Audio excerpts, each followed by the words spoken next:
이 시간 우리에게 주신 하나님의 말씀은 누가복음 15장 11절에서부터 32절까지 말씀입니다. 누가복음 15장 11절에서 32절까지 말씀입니다. 이 말씀을 제가 봉독하도록 하겠습니다. 신약성경 121쪽입니다. 하나님의 말씀을 봉독합니다. 또 이르시되 어떤 사람에게 두 아들이 있는데 그 둘째가 아버지에게 말하되 아버지여 재산 중에서 내게 돌아올 분깃을 내게 주소서 하는지라. 아버지가 그 살림을 각각 나누어 주었더니 그 며칠이 안 되어 둘째 아들이 재물을 다 모아가지고 먼 나라에 가 거기서 허랑방탕하며 그 재산을 낭비하더니 다 없앤 후에 그 나라에 크게 흉년이 들어 그가 비로소 궁핍한지라. 가서 그 나라 백성 중 한 사람에게 붙여 사니 그가 그를 들러 보내어 돼지를 치게 하였는데 그가 돼지 먹는 쥐업 열매로 배를 채우고자 하되 주는 자가 없는지라. 이에 스스로 돌이켜 이르되 내 아버지에게는 양식이 풍족한 품꾼이 얼마나 많은가. 나는 여기서 줄여 죽는구나. 내가 일어나 아버지께로 가서 이르기를 아버지 내가 하늘과 아버지께 죄를 지었사오니 지금부터는 아버지의 아들이라 일컬음을 감당하지 못하겠나이다. 나를 품꾼의 하나로 보소서 하리라 하고 이에 일어나서 아버지께로 돌아가리라. 아직도 거리가 먼데 아버지가 그를 보고 측은히 얘기하려가 목을 안고 입을 맞추니 아들이 이르되 아버지 내가 하늘과 아버지께 죄를 지었사오니 지금부터는 아버지의 아들이라 일컬음을 감당하지 못하겠나이다 하나 아버지는 종들에게 이르되 제일 좋은 옷을 내어다가 입히고 손에 가락지를 끼우고 발에 신을 신기라. 그리고 살찐 송아지를 끌어다가 잡으라. 우리가 먹고 즐기자. 이는 내 아들은 죽었다가 다시 살아났으며 내가 잃었다가 다시 얻었노라 하니 그들이 즐거워하더라.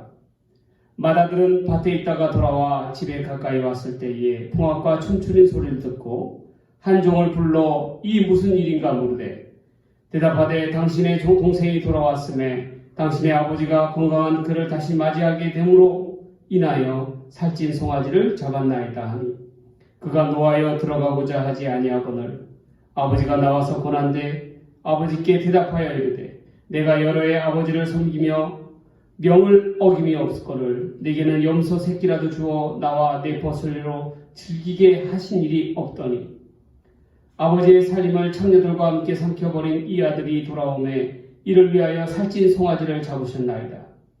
아버지가 이르되 너는 항상 나와 함께 있으니 내 것이 다 내 것이로되 네 동생은 죽었다가 살아났으며 내가 잃었다가 얻었기로 우리가 즐거워하고 기뻐하는 것이 마땅하다 하니라. 아멘. 오늘 이 시간에는 아버지의 집으로 돌아갑시다.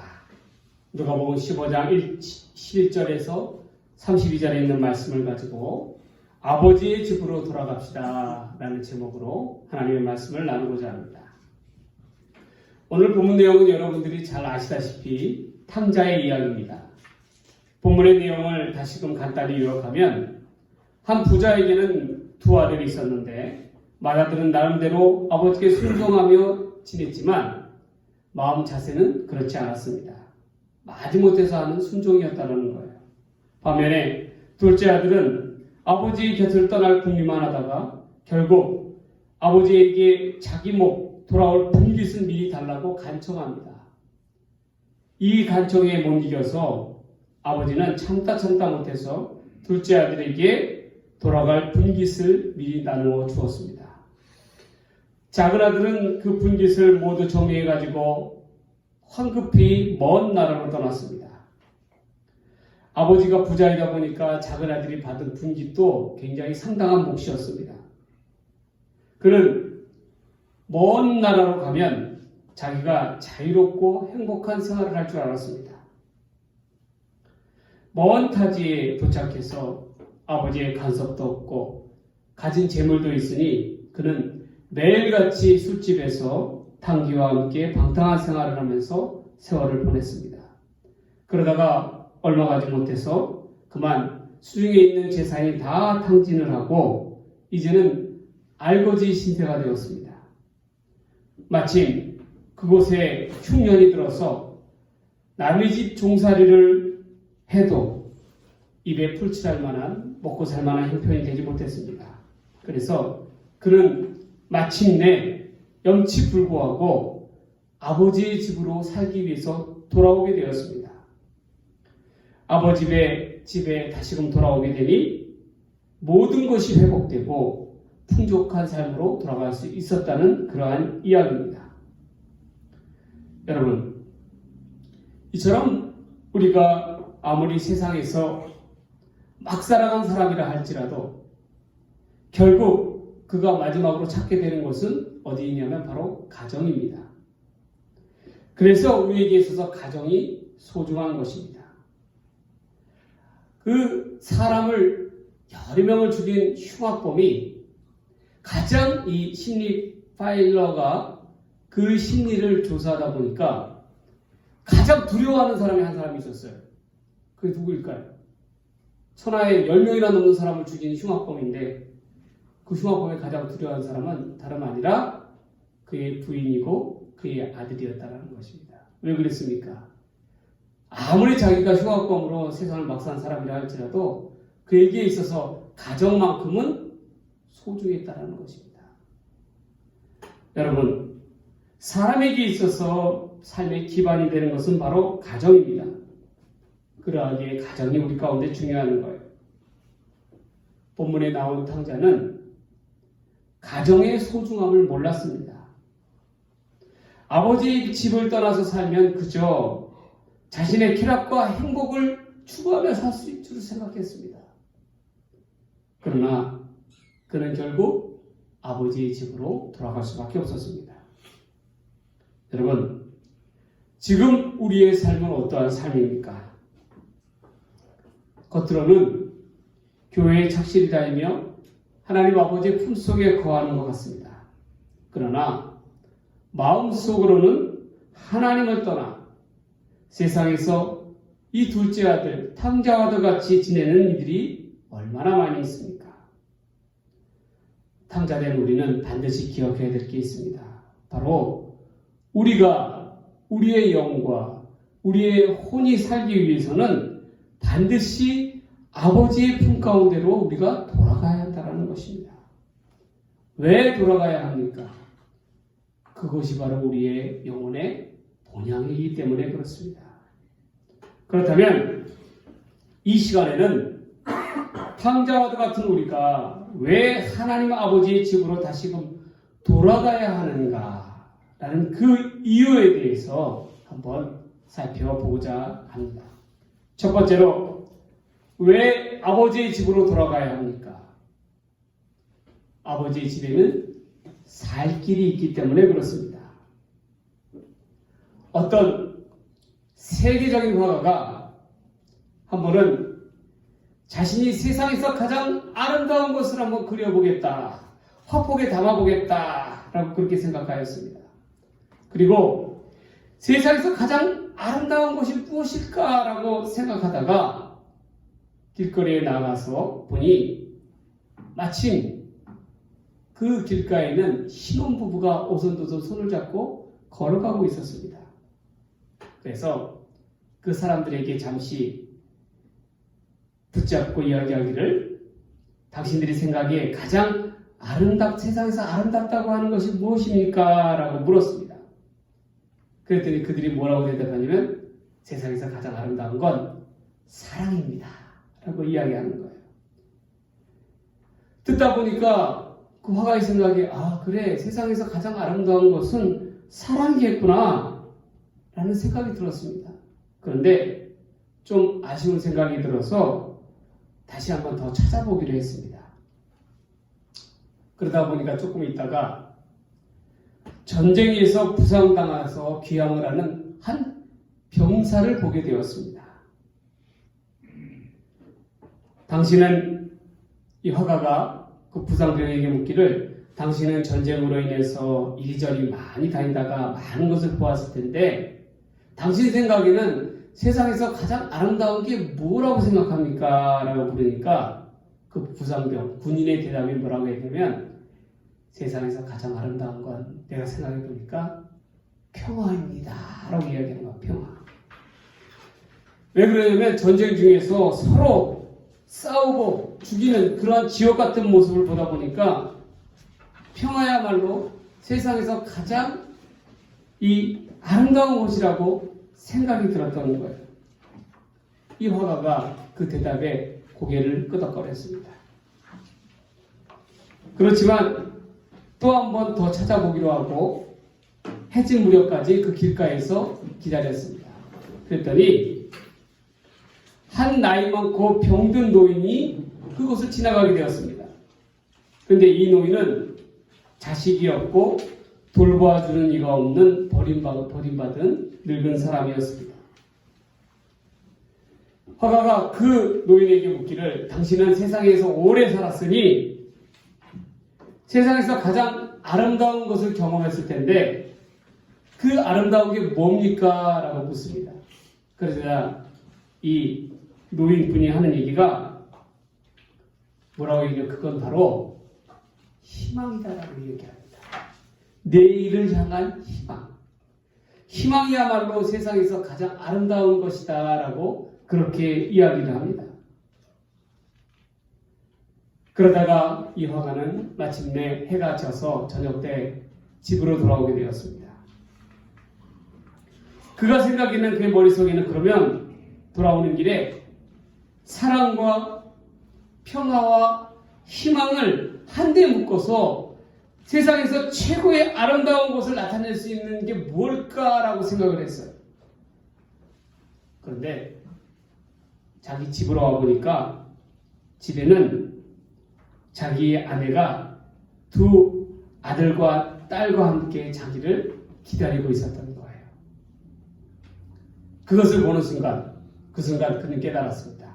아, 세상에서 가장 아름다운 것은 바로 가정이구나 라는 생각이 든 거예요.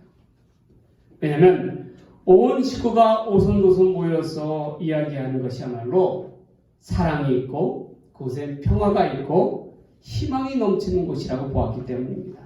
그래서 화가는 가정이라고 하는 세상에서 가장 아름다운 그림을 그렸다라는 거예요. 가정이라고 하는 제목에.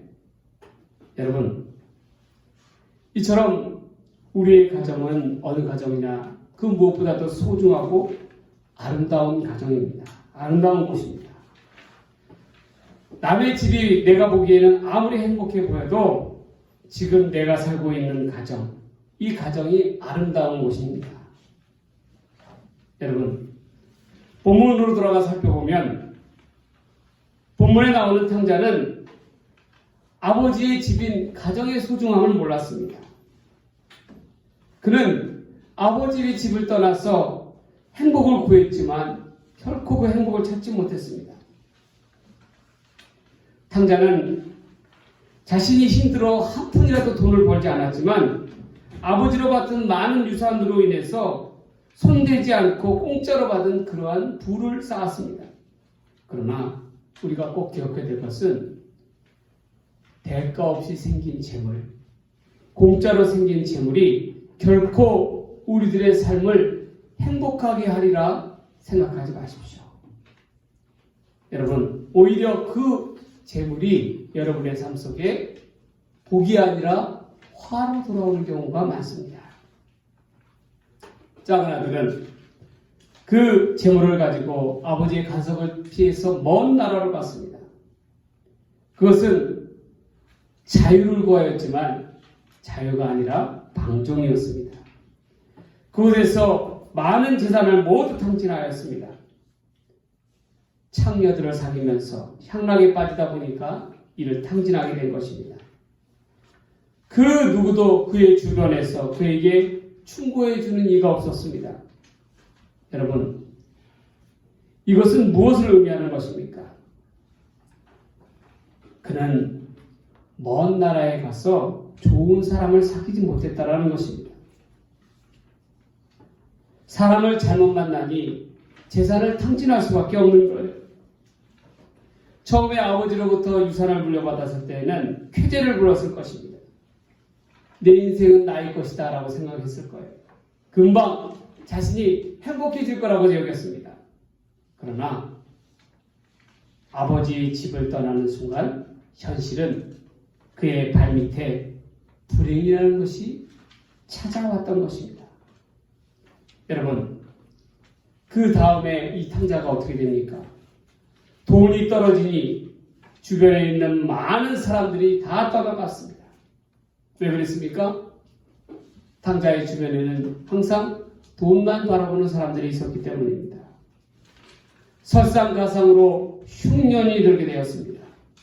하늘도 문을 닫았습니다. 할 수 없이 그는 먹고 살기 위해서 돼지를 키우는 집에 들어가 종살이 노릇을 하게 되었습니다.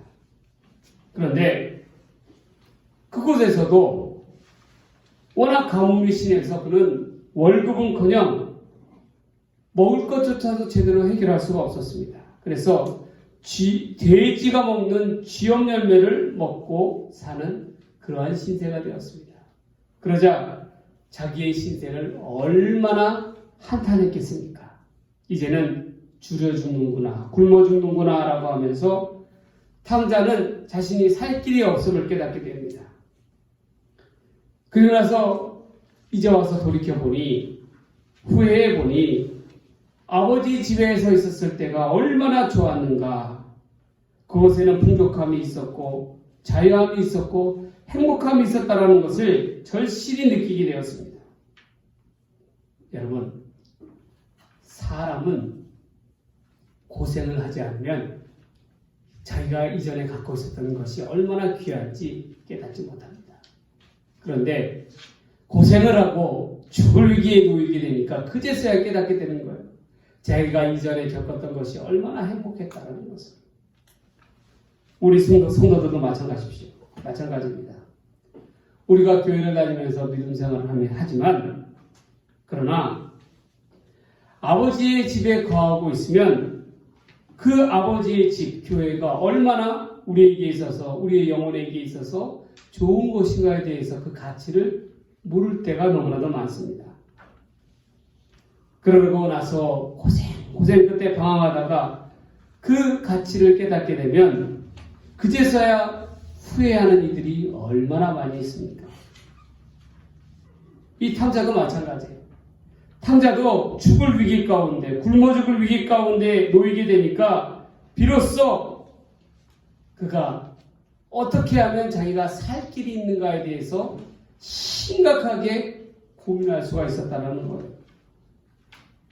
다행히도 그는 나쁜 짓, 도둑질이나 강도짓으로 자기의 삶을 연명하려고 하지 않았습니다. 물론 자살하는 방법도 있었습니다. 그러나 다행스럽게도 탕자는 자신이 살 길은 오직 아버지께로 돌아가야 한다는 것을 깨달았다는 것. 그것이 얼마나 중요한 것인지 모릅니다. 그는 염치불구하고 아버지의 집으로 돌아갔습니다. 그런데 뜻밖에도 아버지가 도선발로 달려와 그를 맞이해 준 그러한 모습이었습니다. 탕자가 깜짝 놀랐습니다. 역시 아버지의 집에 살 길이 있었습니다. 여러분, 이 이야기, 이 비유가 우리에게 깨닫게 해주는 바가 있습니다. 여기서 아버지는 바로 하나님을 가리킵니다. 맏아들은 누구입니까? 선민인 유대인들을 이야기하는 거예요. 그러면 작은 아들은 누구입니까? 바로 아버지의 품을 떠난 이방인이나 하나님 아버지를 모르고 사는 불신자들, 죄인인 우리들을 이야기하는 것입니다. 아버지의 집은 교회를 상징합니다. 탕자가 이 둘째 아들이 아버지 집으로 들어왔을 때 형은 동생을 어떻게 맞았습니까? 형은 돌아오는 동생을 손가락질하고 비난하였습니다. 그래도 동생에게 있어서 아버지의 집은 어떠한 곳이었습니까? 바로 아버지의 집은 그곳에 살 길이 있었습니다. 왜 그랬습니까? 집에는 살 길을 열어줄 수 있는, 자신이 살 길을 열어줄 수 있는 능력의 아버지가 계셨기 때문에 그렇습니다. 여러분, 우리가 교회 생활하고 믿음 생활을 하면서도 정말 교회 열심히 다녀서 봉사도 하고 그렇게 나아간다 할지라도 때로는 많은 어려움들이 따를 수가 있습니다. 왜 그렇습니까? 이 마다들과도 같이 이 정죄하고 비난하는 이들이 있다는 거예요. 왜 그래요? 교회도 역시 사람 사는, 사람 냄새 나는 곳이기 때문에 그렇습니다. 그러나 여러분, 그렇다고 해서 우리가 실망하거나 낙심할 필요가 없어요. 왜 그렇습니까? 교회 안에는 반드시 우리를 품어주시는, 우리에게 살 길을 열어주시는 능력의 하나님이 우리 가운데 계시기 때문에 그렇습니다. 하나님은, 우리 주님은 이 땅 가운데 오셨을 때에 누구를 위하여 오셨다고 했습니까? 바로 고아와 가부요, 세리와 창기와도 같은 죄인들을 위하여 그들을 구원코자 하시기 위해서 오셨다고 이야기합니다. 여러분, 우리는 이 세상 가운데서 아무리 우리가 죄악 가운데 살아간다 할지라도 우리 가운데는 우리와 함께하여 주시는 하나님이 계심을 결코 잊어서는 안 된다는 것입니다. 반드시 탕자와도 같이 아버지의 품속으로 돌아가 나아가는 저와 여러분의 삶이 되기를 주의 이름으로 간절히 축원합니다. 축원드립니다. 두 번째로, 왜 아버지의 집으로 돌아가야 합니까? 아버지의 집에는 사랑이 있기 때문에 그렇습니다. 탕자가 아버지의 집으로 돌아왔을 때 모습이 어떠했겠어요? 그는 아버지 앞에서 얼굴도 제대로 들지 못하고 어깨가 축 처진 채 그야말로 거지 중에서도 상그지의 신세로 돌아왔을 것입니다. 그런데 저 멀리서 한 걸음에 다른 박질하며 돌아오는 이가 있습니다. 그게 누구입니까? 바로 아버지예요. 아버지는 먼 장대에서, 마을에서 가장 높은 곳에서 하염없이 마을 어귀를 바라다 보았습니다. 왜 그랬습니까? 이제나 저제나 아들이 돌아올까 염려하고 걱정하는 마음에 그곳을 날마다 나아갔다는 거예요. 그런데 저 먼지를 바라다 보니까 한 남루한 그러한 사나이가 걸어옵니다. 자세히 보니 자기의 아들인 거예요. 그러자 그는 정말 창피함을 무릅쓰고 내달립니다. 뛰어나갑니다.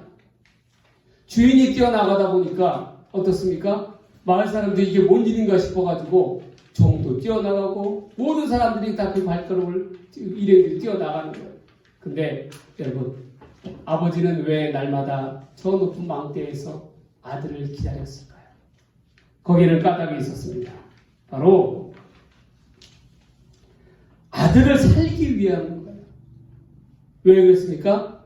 이스라엘에서요, 율법 가운데서 아버지가 살아계심에도 불구하고 그 재산을 갖다가 달라고 하는 것은 아버지의 명예를 갖다가 죽이는 것과 마찬가지입니다. 폐륜이에요, 폐륜. 재산은 항상 아버지가 돌아가셨을 때 나누는 것입니다. 그런데 이 둘째 아들은 폐륜을 무릅쓰고 아버지에게 재산을 요구하면서 그것을 가져 나아갔다는 거예요. 이러한 폐륜을 저지른 사람은 마을 사람들이 그 마을의 명예를 더럽혔다고 해서 그 즉시 돌로 쳐 죽여도 할 말이 없었습니다. 법에 위반되지가 않았던 거예요. 그러한 까닭에 이 아버지가 아들을 보자마자 뛰어나간 까닭이 있습니다. 왜 그랬습니까?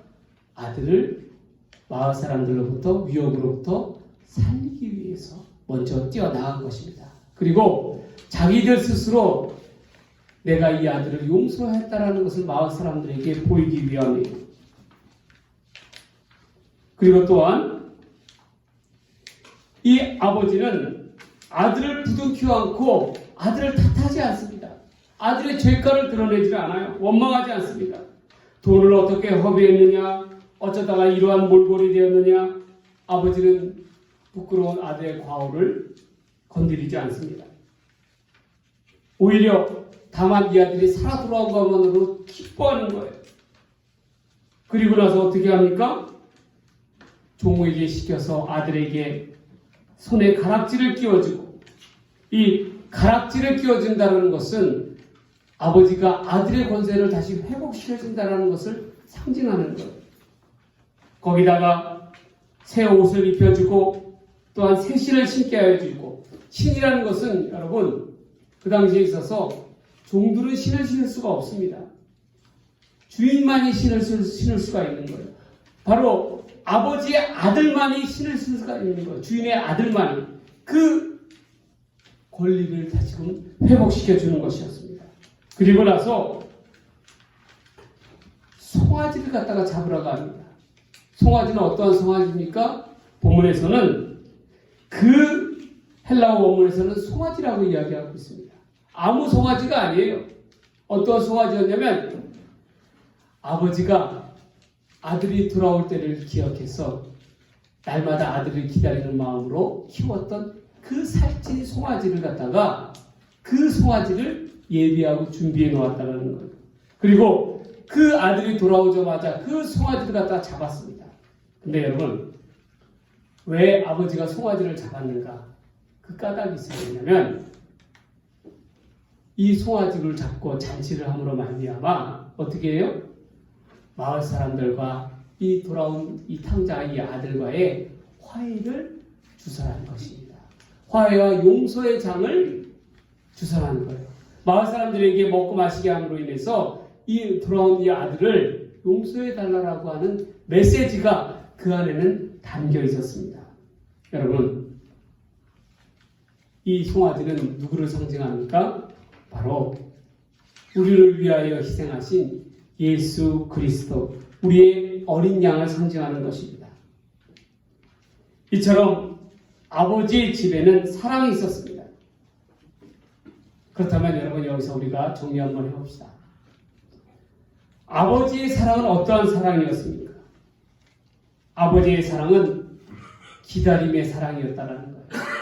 아들이 이제 나오나 저제 나오나 날마다 하염없이 기다렸던 그 기다림, 기다린 시간을 기다렸던 그 기다림의 사랑이었다는 것입니다. 두 번째로 아버지의 사랑은 무조건적인 사랑이었다는 거예요. 자신의 지나온 죄가와 과오를 갖다가 왜 재산을 탕진하였느냐, 그것을 탓하지 않았다는 거예요. 무조건적으로 사랑해주는 그러한 사랑이었다는 거예요. 내가 돌아온 그 자체만으로도 나는 기쁘다라는 거예요. 그리고 아버지의 사랑은 마지막으로 세 번째로는 준비된 사랑이었다는 거예요. 모든 것을 위하여 준비해 놓으신 그러한 사랑이었다는 것입니다. 여러분, 이것이 바로 우리를 향하신 하나님 아버지의 사랑입니다. 이 아버지는요, 하나님 아버지는요, 이 탕자의 아버지와도 같다는 거예요. 첫째 아들은 어떠했습니까? 얼마나 그 동생을 갖다가 핍박을 합니까? 창기와 같이 아버지의 재산을 다 말아먹었다고 해서 얼마나 탓합니까? 그런데 아버지는 어때요? 아버지는 그걸 다 보도 많다는 거예요.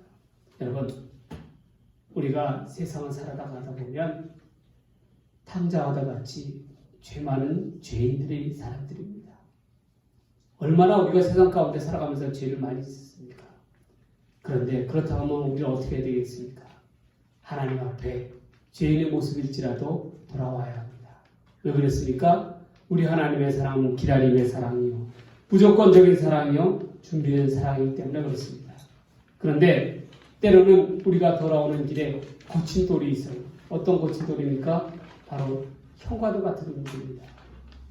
형은 자기의 과오를, 자기의 잘못을 내다 봐야 했어요. 자기 안에 있는 들보를 보지 못하고 어떻게 합니까? 그 동생에 있는 그러한 작은 가시와 같은 허물을 갖다가 얼마나 탓하고 있습니까? 그게 과연 형으로서의 올바른 자세입니까? 결코 그렇지 않다는 것이죠. 우리도 마찬가지예요. 우리도 살아가다 보면 우리 안에 있는 들보와도 같은 큰 죄가 있음에도 불구하고 다른 이들의 작은 것에 대해서 탓하고 비난하고 원망하는 사람들이 많이 있어요. 교회 안에도 그렇습니다. 마찬가지입니다. 그러나 그것은 결코 하나님 아버지께서 원하시는 우리의 모습이 아니라는 거예요. 어떻게 됩니까? 우리는 하나님 아버지의 마음을 가지고 어떻게 합니까? 용서해야 된다는 거예요. 용서하더라도 무조건적으로 용서해야 된다는 것입니다. 우리는 하나님 아버지의 품 가운데로 돌아가야 합니다. 왜 그렇습니까? 하나님은 사랑으로서 우리를 맞아주시고 아들을 사랑하기 때문에 그렇습니다. 우리는 이를 꼭 기억하며 나아가는 저와 여러분의 삶의 모습들이 되기를 간절히 바랍니다. 마지막 세 번째로 우리는 왜 아버지께로 돌아가야 합니까? 아버지께는 평화가 있기 때문에 그렇습니다. 여러분, 이 둘째 아들이 먼 타국에서 창녀와 더불어서 먹고 즐겼을 때에 그는 내가 이전에 왜 아버지 밑에서 이 세상에서 이러한 기쁨을 몰랐는가에 대해서 이 쾌락에 대해서 쾌재를 불렀을 것입니다. 자기 주변에 있는 모든 사람들이 자기에게는 돈 많은 자기에게는 큰 호의를 베풀어 줍니다. 모든 것이 날마다 즐겁고 행복하기만 합니다.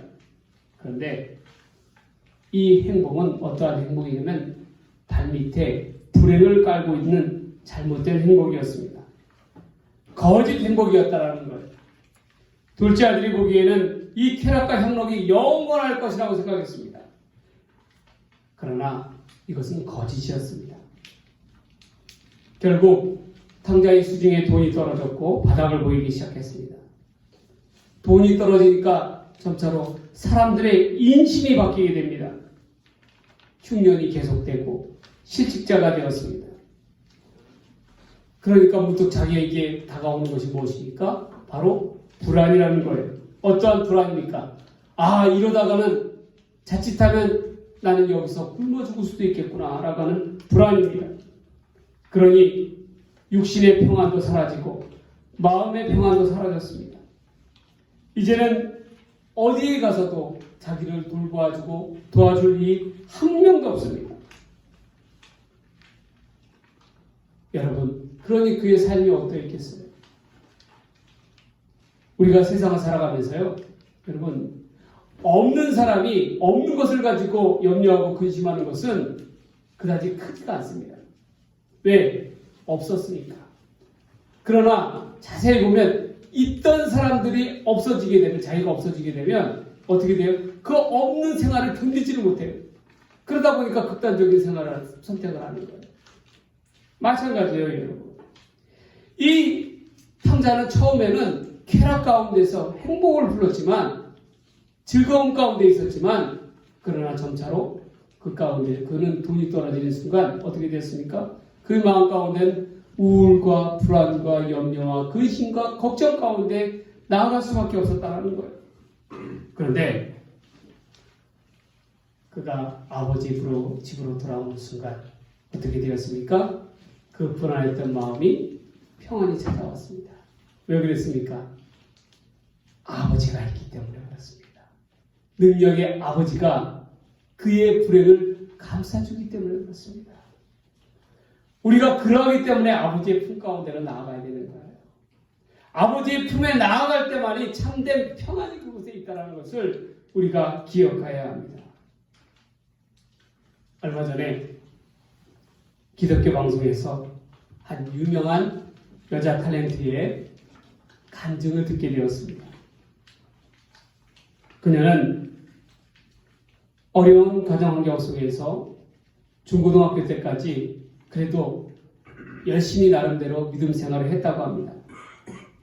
그리고 어렵게 고향을 떠나 서울로 올라와서 친척집에 기거하면서 학교를 다니게 되었습니다. 그러면서도 궁핍한 생활 가운데 목욕탕에서 때밀이 아르바이트를 하면서 학교를 다녔습니다. 그런데 이 여자 탤런트가 너무나도 이쁜 외모로 인해서 주변에서 추천을 받은 거예요. 어떤 추천? 이 탤런트를 뽑으니까, 방송국에서 탤런트를 뽑으니까 탤런트 시험에 한번 봐봐라 라고 그렇게 추천을 받은 거예요. 누구한테? 바로 자기의 선임, 있었던 목욕탕 아주머니한테 추천을 받은 거예요. 야, 너 얼굴도 참 뽀얗고 이쁘니 너 탤런트 한번 나가봐라. 근데 그 말에 정말 방송국에서 탤런트 그 시험 원서를 가지고 응시를 했습니다. 모두가 떨어질 줄 알았는데 웬걸 정작 본인도 예상하지 못했던 탤런트 시험에 최종 합격하게 된 거예요. 무려 1000여 명이 넘게 왔습니다. 그 중에서 3명 붙었는데 거기에 합격을 하게 된 겁니다. 그녀는 얼마 되지 않아서 TV 연속곡 조연을 하고 또한 운 좋게도 유명한 영화의 주인공으로 영화까지도 찍게 되었습니다. 그러자 하루아침에 때밀이의 인생에서 어떻게 되었어요? 많은 인기와 명예와 돈이, 부가 그녀 앞에, 그녀의 통장 속에 쌓이게 되었어요. 정신없는 생활을 하게 되었습니다.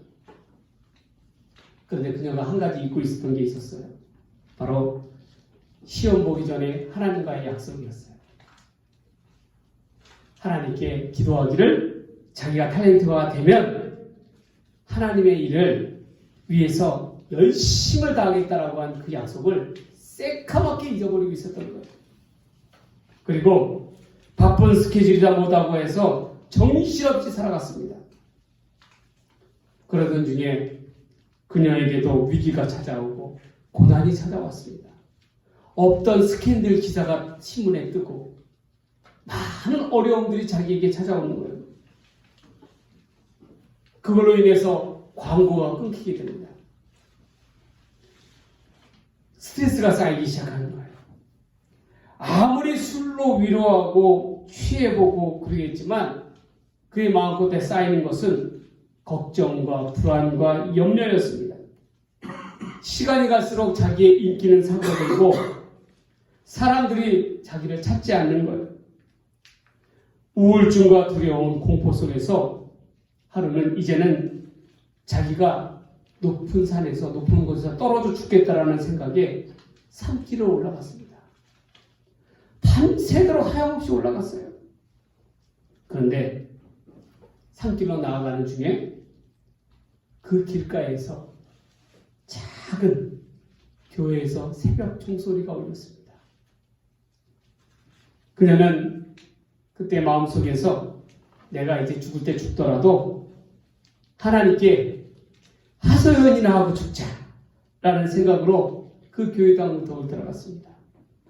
그리고 예배 가운데 때마침 목사님이 설교를 하는데 뭘 설교를 했냐면 탕자여 돌아오라 라고 하는 이 본문의 설교를 한 거예요. 그가 예배를 마치고 기도하면서 하나님 앞에 얼마나 울었는지 모릅니다. 밤새도록 통곡을 하였습니다. 창피한 줄도 모르고 그냥 그저 흐느껴 우는 거예요. 그때 하나님께서 그녀의 마음속에서 말씀을 주셨습니다. 어떠한 말씀이었냐? 누구누구야? 내가 너를 사랑한다. 그 사랑한다라는 말씀 가운데 그 말씀이 그녀의 마음을 녹이기 시작하는 거예요. 정말 내가 그 이후에는 나아가서 자살하라고 정말 높은 곳에 뛰어내리리라 라는 마음 가지고 독한 마음으로 올라갔지만 어떻게 했어요? 나를 사랑하는 하나님을 깨닫고 난 이후로부터 그 마음이 눈녹듯 녹였다는 것입니다.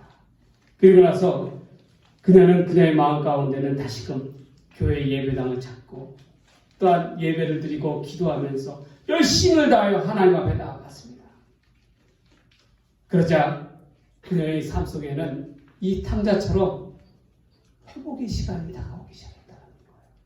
하나님께서 놀랍도록 그녀의 삶을 다시금 인도해 주는 하나님의 모습을 발견하게 되었다는 것입니다. 여러분, 이처럼 우울하고 염려와 근심 가운데 앞으로 우리가 어떻게 살아가야 될까? 우울하고 염려와 근심 가운데 나아가는 자는 속히 하나님의 집으로 돌아가야 합니다. 하나님의 집으로 돌아갈 때에 살 길이 열리는 거예요. 하나님의 집으로 돌아갈 때에 하나님의 사랑을 깨닫고 하나님의 평안 가운데 거할 수 있는 길이 그곳에 있습니다. 여러분, 탕자는 어떻게 이렇게 회복될 수 있었습니까? 다시금 아버지의 아들로서 회복될 수가 있었어요. 아버지, 나는 이제는 아버지의 아들로 여기지 마시고 종의 하나로 여겨주십시오 라고 아버지 앞에 눈물로 고백하는 그 아들 앞에서 아버지께서는 그 아들을 용서하며 사랑으로 감싸주시지 않습니까? 그때에 그 탕자의 소리, 불안과 염려와 근심 가운데 묶여있던 탕자의 삶이 그 아버지의 사랑으로 인해서 실타래 풀리듯 풀리지 않습니까? 마찬가지입니다.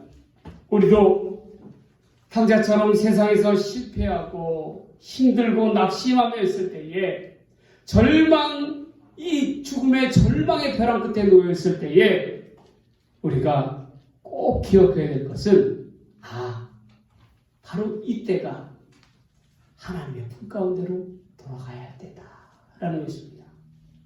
그래서 이 세상 가운데서 방황하며 넘어질 때라도 반드시 아버지의 품 속으로 돌아와서 주님의 능력으로 말미암아 우리를 사랑한다고 하신 그 하나님의 음성으로 말미암아 내 삶이 다시금 평화를 얻고 새로운 힘을 얻는 저와 여러분들의 삶이 되기를 주의 이름으로 간절히 축원합니다.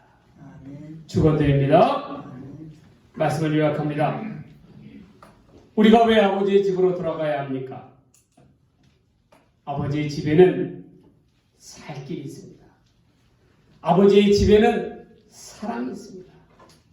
아버지의 집에는 평안과 평화가 있습니다.